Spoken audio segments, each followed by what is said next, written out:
berpikir yang kayak gitu. Pokoknya nulis soal, udah dapat soal, udah nanti disebar, dikoreksi. Jadi jangan spesifik ini ya, jangan spesifik pemecahan masalah atau literasi, numerasi, karena guru-guru itu tidak melakukan tes itu ya. Kalian kalau ngetes sendiri waktunya nggak cukup mungkin ya. Apalagi kalian kan nggak ngajar, jadi khawatirnya hasil tesnya itu tidak sesuai dengan kemampuan siswa yang dihadapi.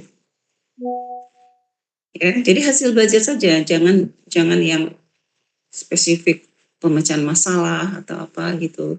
Untuk sementara jangan dulu, karena itu tadi ya, guru itu tidak, kalau kita ngambil dokumentasi guru itu tidak menggunakan indikator-indikator kemampuan berpikir tertentu, enggak ya. Belum, saat ini belum ya, kalau yang Ibu lihat sehari-hari seperti itu. Kita yang ada tuh kita ini yang mau penelitian. Kalau guru kalau ngambil dokumentasi guru tuh sama sekali nggak ada. Oke, yang ketiga apa?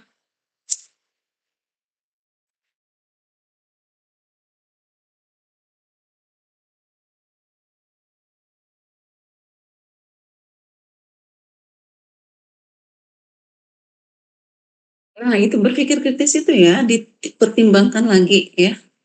Dipertimbangkan lagi karena itu tadi ya yang sudah Ibu sampaikan ya. Pada dasarnya sih jangan mempersulit diri, karena kan kita mau mengambil data cepat ya, apalagi kalian itu sebenarnya tidak dalam proses pengambilan data skripsi, tapi hanya tugas gitu kan ya. Jadi kan waktunya nggak banyak. Mengisi angket itu kan lumayan banyak ya, artinya waktu yang diminta itu lumayan banyak.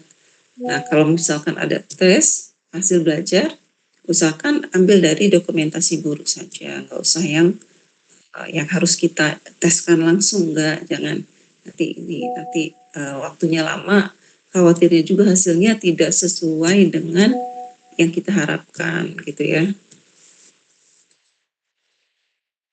Itu jadi nanti tinggal berpikir kritis, pemecahan masalahnya diganti aja hasil belajar ya. Oke, berikutnya sudah ya, tiga ya. Ya, silakan.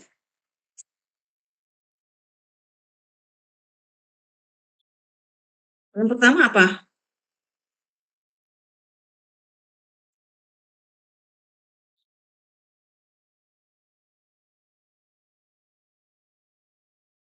Bisa, itu bisa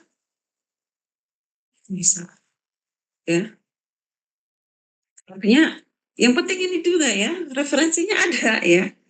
Jadi motivasi ke belajar, ke self kemandirian belajar ya. Lalu eh, apalagi tadi motivasi, disiplin belajar, ke ini lagi ke self self bukan self efficacy, apa tadi, kemandirian belajar ya, melalui kemandirian belajar kan. Nah, disiplin belajar ada referensinya ke kemandirian belajar dan itu seterusnya. Jadi yang penting kita udah punya itu, terus cari ada nggak referensi-referensi itu, karena itu nanti sangat diperlukan kalian dalam menyusun argumen. Kalau nggak ada argumen itu, kita nggak bisa nyusun jalur-jalur itu tadi ya. Yang penting itu juga ya, jangan pokoknya ini, tapi begitu disusun nggak ada yang ngomong kayak ini sebelumnya, nggak ada tuh yang bilang bahwa ini mempengaruhi ini. Nah, repot juga kita ya, kita nggak bisa serta-merta menyusun hasil atau laporan ilmiah kalau referensinya tuh nggak ada, referensi terdahulunya nggak ada ya. Silakan bilang ya, tapi itu tadi dilihat lagi ya, referensinya ada nggak. Oke, terakhir kelompok yang dua orang, kelompok yang berapa nih? Gilang sama siapa kalau Gilang? Sama Nada aja berdua. Oh, jadi satu kelompok yang belum belum nyolek-nyolek Ibu, ada satu kelompok lagi yang bertiga. Siapa? Kelompok siapa ini? Renandi ya. Ibu Merenanda Alisa. Oke, silakan. Judulnya apa? Kami ambil judulnya itu pengaruh media pembelajaran interaktif, kedisiplinan belajar, dan kemandirian belajar terhadap hasil belajar matematika siswa melalui motivasi belajar sebagai variabel mediasi. Pengaruh media pembelajaran interaktif itu maksudnya apa?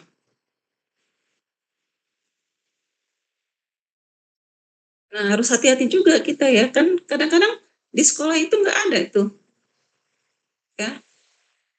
Walaupun ada ya smart TV atau apa mungkin, tapi di kelas itu mungkin nggak dikasih atau belum ada di kelasnya. Dan juga gini, judul pengaruh smart apa media interaktif itu nanti angketnya seperti apa? Harus angket kan ya ini. Angketnya kayak apa? Jadi nanti pertanyaan-pertanyaan itu seperti apa? Apa yang mau digali dari situ? Apakah persepsi siswa, ya, pendapat siswa terkait media interaktif yang digunakan di kelas? Nah, kalau seperti itu, inti pertanyaannya berarti harus ada dong media interaktif itu di kelas. Paham ya? Jadi, eh, coba cari variabel yang tidak terlalu ini ya, tidak terlalu banyak syarat gitu. Bahwa harus ada media interaktifnya di kelas, harus ada ini, harus ada itu. Jangan ya, cari yang lebih inilah ya, lebih fleksibel ya diambil ya, kayak kemandirian belajar, kayak belajar, pengaruh orang tua, pengaruh lingkungan rumah, ya yang lebih inilah, yang lebih adaptif pada siswa lah ya. Jangan cari sesuatu yang mungkin nggak ada di ini di lingkungan siswa atau tidak dihadapi oleh siswa gitu ya.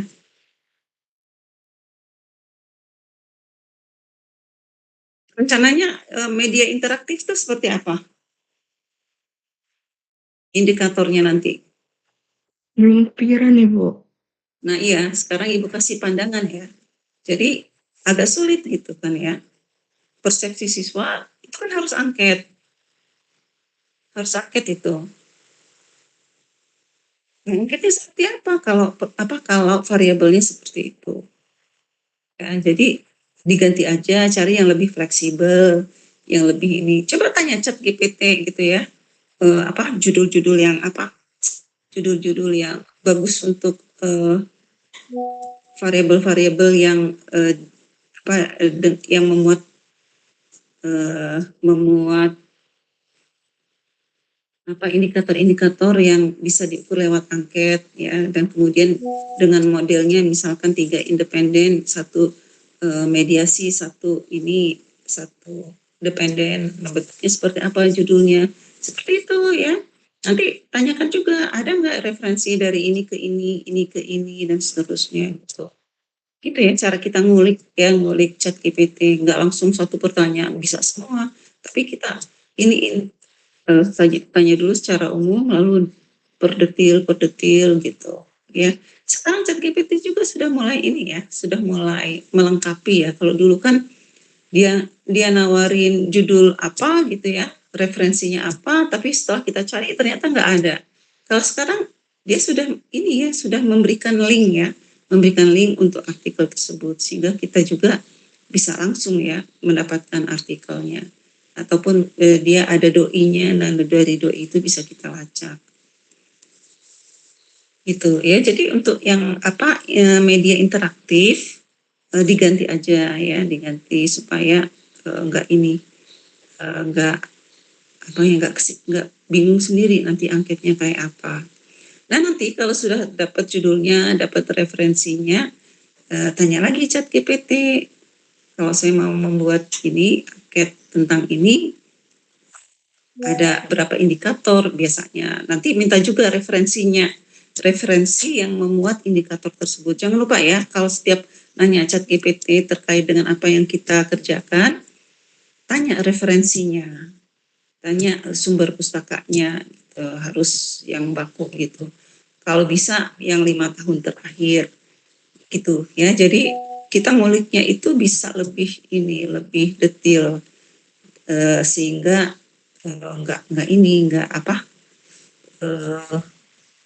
nggak bingung ya. Jadi jangan seolah-olah kita mikir mulai dari nol nol banget tuh enggak ya, tapi bisa aja referensi-referensi ataupun tawaran dari ChatGPT itu juga bisa menjadi ide. Gitu ya. Masih ada pertanyaan?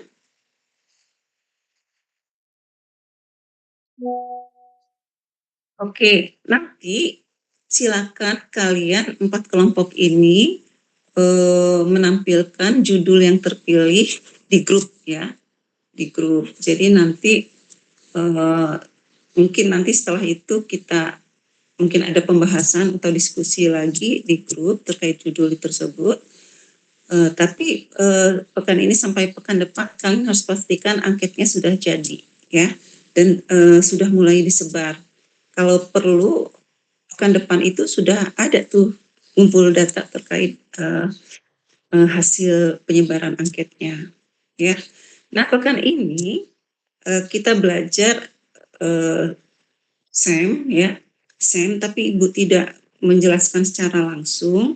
Nanti Ibu kirim link videonya. Jadi nanti kalian belajarlah dari si narasumber. Jadi kebetulan Ibu pernah ikut pelatihan. Pelatihannya itu tentang SEM dan Smart PLS. Nah, nanti kalian belajar dari sana ya. Ada beberapa video yang bisa kalian ikuti dan menurut Ibu itu lumayan bagus. Sebab kalau kita kuliah ya, kuliah seperti biasa tentang SEM dan Smart PLS ini bisa 2 pertemuan lebih ya untuk benar-benar bisa memahami ini. Jadi nanti Ibu kirim link videonya di grup, silahkan kalian pelajari sendiri. Pekan depan usahakan sudah ada hasil yang diperoleh dari angket, nanti kita coba aplikasikan ke Smart PLS-nya ya. Sudah ini semua, sudah install semua Smart PLS di komputer masing-masing? Sudah, Ibu. Sudah, oke. Jadi nggak masalah ya kalau pekan depan kita sudah mulai coba-coba ini ya, mengolah datanya langsung lewat Smart PLS. Begitu ya, masih ada pertanyaan? Bu, izin tanya, untuk angketnya itu skala Likert-nya berapa ya, Bu? 1 sampai 7 atau bebas, Bu? Kalau SMP, apalagi kalau itu keperluannya refleksi, itu 1 sampai 5 saja gitu. Tapi kalau kita ada waktu, misalkan untuk mengulik lebih dalam gitu dari jawaban siswa, bisa 1 sampai 7, nggak apa-apa. Asal ini ya, kalau refleksi biasanya itu kan di akhir pembelajaran kan ya. Di akhir pembelajaran itu kan waktunya sempit banget ya. Nggak mungkin lah kita ngasih skala 1 sampai 7 tuh nggak mungkin ya. 1 sampai 5 saja mereka mungkin hanya membaca yang 5, 4, 3 gitu aja kan ya. Nggak semuanya dibaca semua. Nah itu, tapi kalau misalkan kalian ada waktu, waktunya itu memang panjang khusus untuk mereka ngisi angket, bisa 1 sampai 7 ya. Apalagi kalau untuk siswa SMP itu kan memang belum biasa ya menggunakan 1 sampai 7. Jadi memang harus ada waktu khusus ya untuk menjelaskan itu, membimbing mereka. Jadi mereka mengisi itu jangan dilepas ya, jangan dibiarin ngisi begitu-begitu aja gitu. Jadi nanti sembari didikte. Nomor 1, coba kalian bacakan. Misalkan saya sangat rajin mengikuti pelajaran matematika. Nah, coba yang merasa benar, sangat benar dengan indikatornya ini benar. Nah, itu jadi kita yang memimpin, yang memandu sehingga nanti mereka misinya itu sesuai dengan apa yang mereka rasakan ya, yang mereka alami. Nah, ininya itemnya nggak usah banyak-banyak ya. Itemnya nggak usah banyak-banyak karena nanti kita kan misalkan kalau satu kelas 30, 3 kelas itu kan 90 ya. Nah, paling banyak indikatornya itu 9 ya berarti ya. Paling banyak indikator atau pertanyaan yang terpilih ya, yang mau dimasukkan dalam SEM itu adalah 9. Ya, jadi misalkan kita punya 5 variabel Misalkan variabel 1 ada 4, variabel 2 ada 3. Nah, misalkan salah satu variabel itu ada yang maksimal 9. Nah, itu 3 kelas ya. Kalau misalkan maksimal 7, berarti sebenarnya siswa yang diperlukan itu cukup 70 saja minimal. Tapi kalau lebih nggak apa-apa ya. Seperti itu ya. Jadi nyusun pertanyaannya juga nggak usah terlalu banyak karena nanti itu akan menentukan indikator apa yang akan kita libatkan dalam si Smart PLS itu ya. Kalau kemarin itu Ibu ada yang salah ya. Jadi Ibu iniin semua ya. Indikator-indikatornya itu Ibu libatkan semua gitu. Nah, kalau yang ini coba pilih indikator yang paling sesuai ya, misalkan untuk siswa SMP kira-kira apa ya. Misalkan kalau kemampuan berpikir kritis itu kan ada semacam keputusan ya, pengambilan keputusan ya. Nah, siswa SMP itu kan belum bisa tuh ngambil keputusan. Nah, itu berarti bisa di-delete ya.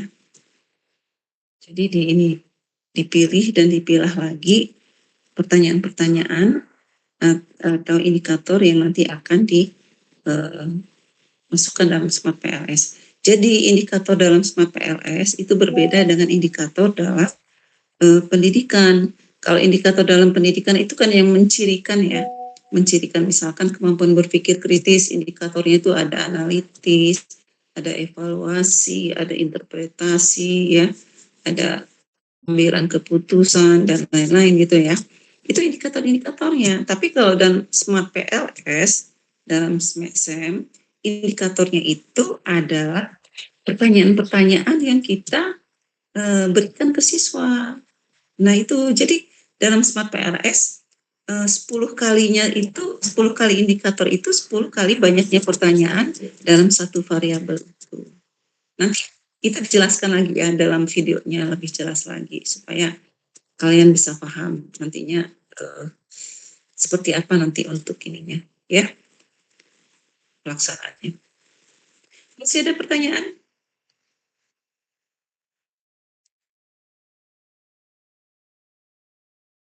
Kalau misalkan bisa 1 sampai 7 itu bagus ya, karena sekarang tuntutan untuk jurnal-jurnal internasional gitu ya, itu sampai 1 sampai 7.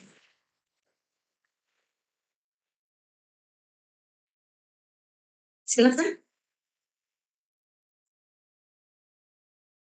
Sudah nggak ada lagi pertanyaan? Oke, kalau tidak lagi pertanyaan, nanti Ibu minta judulnya ditampilkan di grup ya. Nanti kalau ada yang ingin dibahas, kita bahas di grup.